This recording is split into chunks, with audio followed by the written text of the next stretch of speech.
Assalamualaikum warahmatullahi wabarakatuh. Kembali lagi di channel Dunia Bangunan.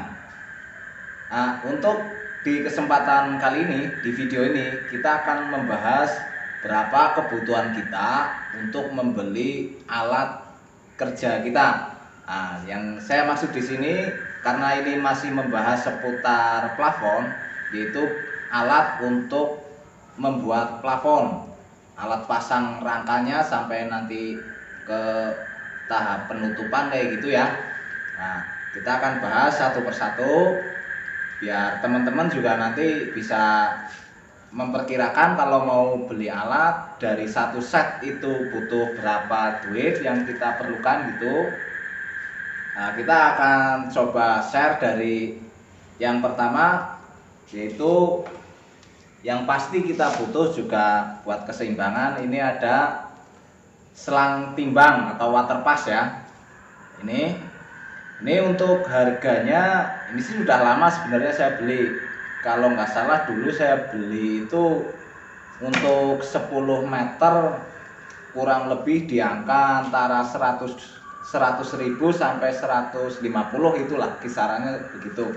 Karena yang saya pakai ini selangnya kan ukurannya lumayan gede nih. Juga saya pilih yang tebal karena kalau yang tipis itu biasanya kadang melintir atau gimana, nanti malah beresiko jadi plafon kita miring kayak gitu kan, jadi kurang enak. Itu untuk ini. Jadi teman-teman, masalah harga ya kurang lebih segitu tadi. Itu juga tergantung kita mau pakai berapa meter. Itu makin panjang ya pasti kita membutuhkan budget lebih gede lagi. Untuk yang kalau di sekarang sih kebanyakan sudah pakai laser. Laser ini juga bermacam-macam ini untuk harganya, karena dari merek itu sendiri bisa beda harganya kan begitu. Ini yang saya pakai di sini. Ini untuk harga 800 ribuan. Untuk laser seperti ini udah ada vertikal dan horizontal. Ada vertikal ada keempat sisi ada. Ini yang horizontal juga udah 4 sisi, bisa keliling kayak gitu semua. Kalau masalah harga kayak kalau dari Bosch kayak gitu, kalau nggak salah itu harganya udah 3 jutaan mungkin ada. Tapi kan teman-teman di sini bisa nyari yang ukur harga-harga masih terjangkau kayak gitu ya. Sedangkan itu untuk kualitasnya sendiri ini saya sudah pakai kurang lebih udah 2 bulan. Oke. Sudah saya cek dengan yang manual juga ketemu pas kayak gitu. Untuk yang berikutnya, yang pastinya ini bor. Di sini juga aku bawa bor, ada 2 macam nih.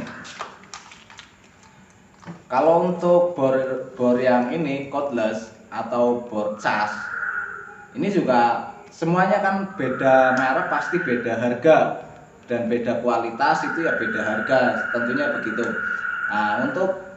Untuk yang saya kerjakan sekarang ini dengan holo spesifikasi 0,8 mm, ini sudah nggak memungkinkan pakai holo, maksud saya pakai bor cordless ini ya. Ini pasti baterai cepat habis, juga sayang juga, makanya di sini saya nggak pakai ini saya pakai untuk holo yang tipis kayak 04, 05 masih bisa sih, masih enak pakai 05, masih bisa dijangkau pakai bor cordless kayak gini. Untuk harganya sendiri ini untuk standarnya ini kurang lebih di angka 500 ribuan, antara 500 sampai 700. Itu biasanya udah dapat yang seperti ini dari 20 volt sampai 30 berapa kayak gitu ya.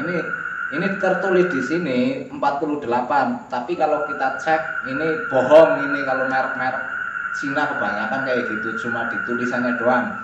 Kalau kita cek pakai tester kayak gitu nggak sampai sebenarnya, itu voltasenya nggak sampai segitu gedenya. Cuma ini cukup lah kalau buat holo-holo tipis ya. Kita lebih enak kalau kelebihannya pakai ini ya, kita simple kerjanya. kita nggak perlu lagi pakai kabel, nggak ribet kayak gitu.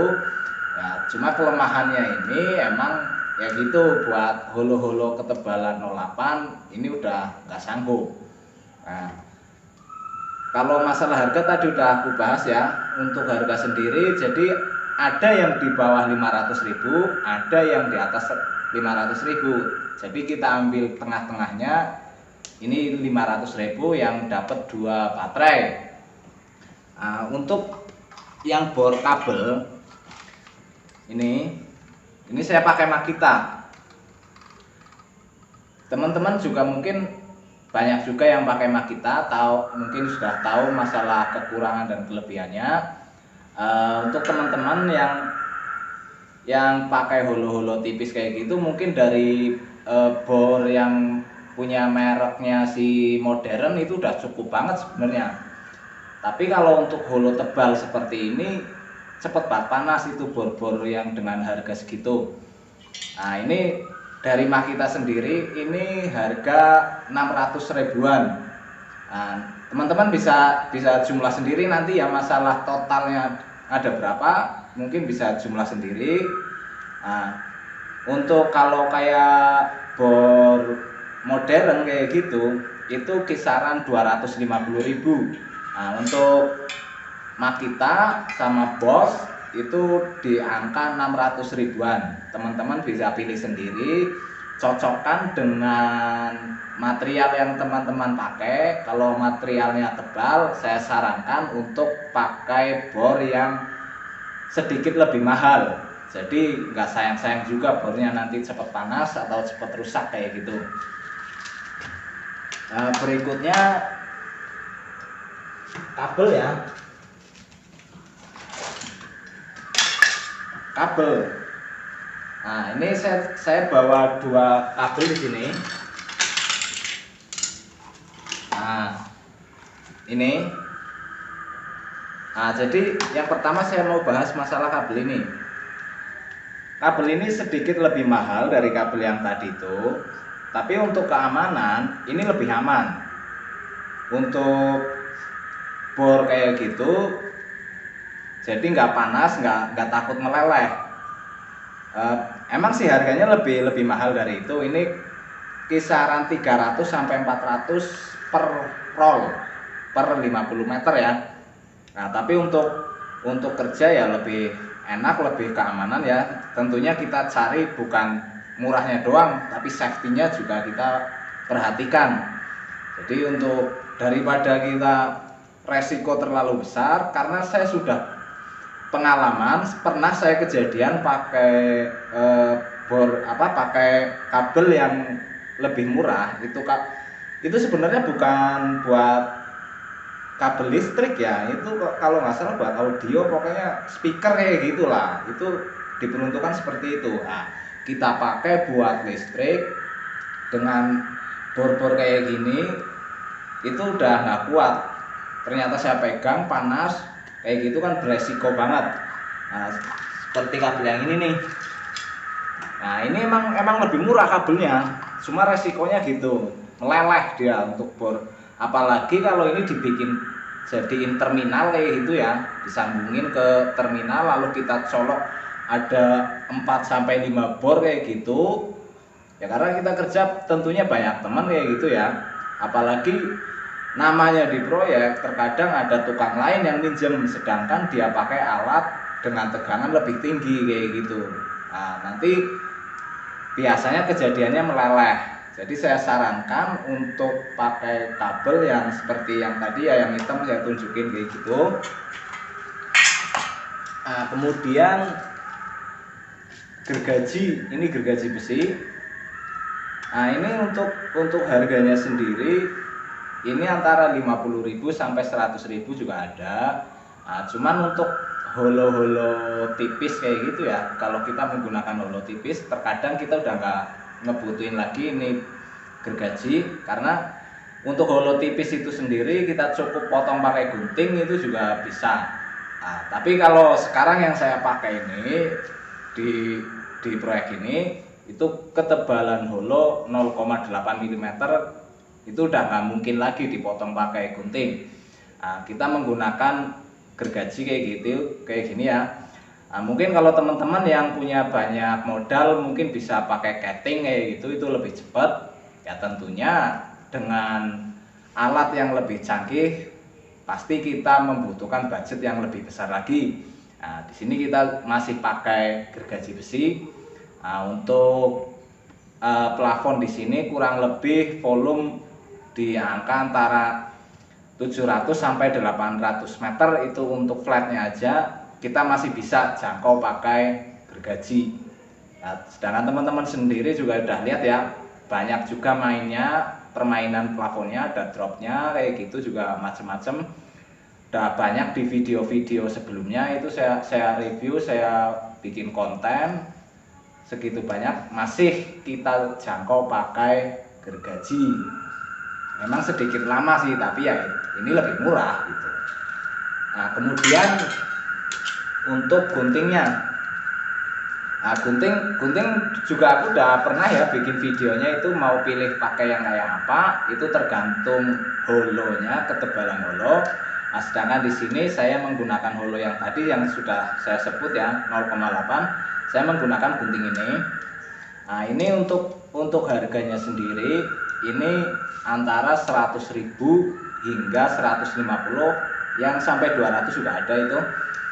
Kalau teman-teman pakai holonya yang tipis kayak gitu, itu cukup pakai gunting-gunting yang merah itu ya, yang dulu itu dari merek Camel gitu, itu cukup banget. Itu bisa buat motong, bisa bikin kupingan seperti itu ya. Jadi teman-teman, masalah budget berapa gitu untuk kita beli alat buat kita bikin plafon itu tergantung alatnya juga. Tapi saya di sini ya yang saya share ini dengan alat-alat yang standar ya. Yang lebih mahal banyak, yang lebih murah juga banyak. Intinya begitu. Jadi saya ambil di tengahnya. Kemudian martil. Martil ini kalau teman-teman mau beli mending agak mahalan dikit.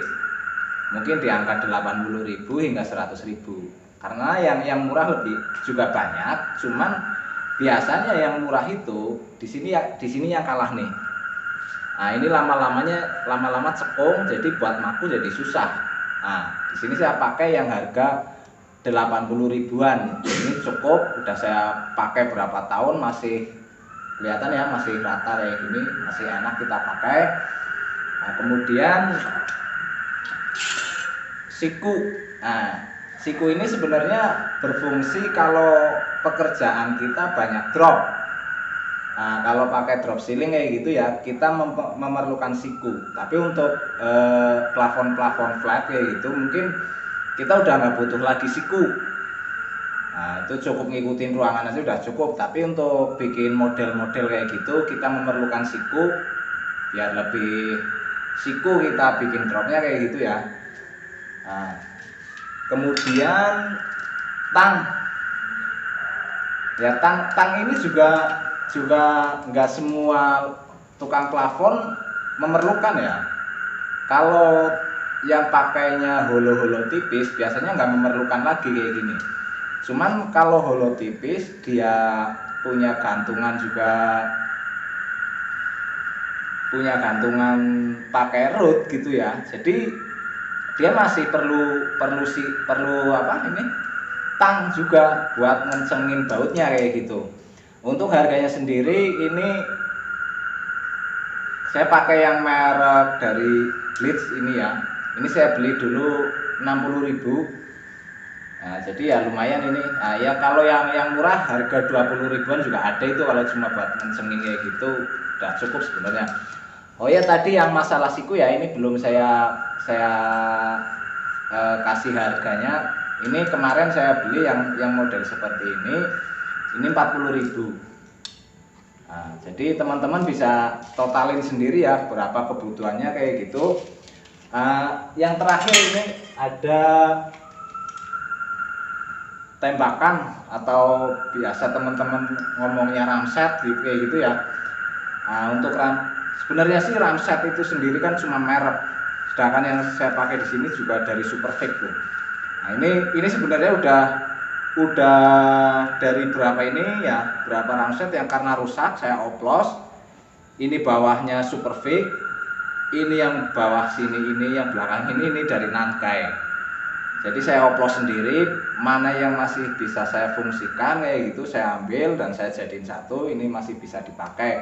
Nah, untuk harganya sendiri kalau dari Nankai itu kurang lebih di harga 2.500.000 sampai 2.800.000. Nah, kalau Superfix kayaknya lebih murah itu, jadi di harga sekitar 1.800.000 hingga 2 jutaan seperti itu. Sebenarnya kalau yang belum biasa melihat ya, ini sebenarnya di sini ada mangkokan. Nah, kita tampilkan ya, di sini ada gambarnya ya. Nah, ya seperti itu. Nah, ini sebenarnya lebih safety sebenarnya kalau ada mangkokannya, ini lebih safety. Cuman ini dilepas sama teman saya karena katanya buat nembak itu berat, agak susah kayak gitu ya. Ya udahlah, terserah dia yang mau pakai, dia sendiri yang punya resiko. Nah, tapi untuk teman-teman saya kasih tahu biar lebih safety, jangan dilepas ini makokannya. Itu lebih safety karena kalau kita nembak, kita bikin gantungan kayak gitu ya, kita tembak. Nah, itu biasanya ada peletikan dari beton itu sendiri atau dari L-clipnya yang kita tembak. Itu ada percikan kayak gitu. Itu sedangkan kita kerja itu jarang pakai helm. Nah, kita pakai helm kalau ada di pekerjaan yang punya aturan kayak gitu, jadi baru kita mau pakai helm kayak gitu. Sedangkan di kalau proyek perumahan kan biasanya masalah safety bebas ya, nggak ada peraturan seperti itu, kita nggak pakai helm. Sedangkan kita nembak dengan kayak gini biasanya ada peletikan kena kepala kita.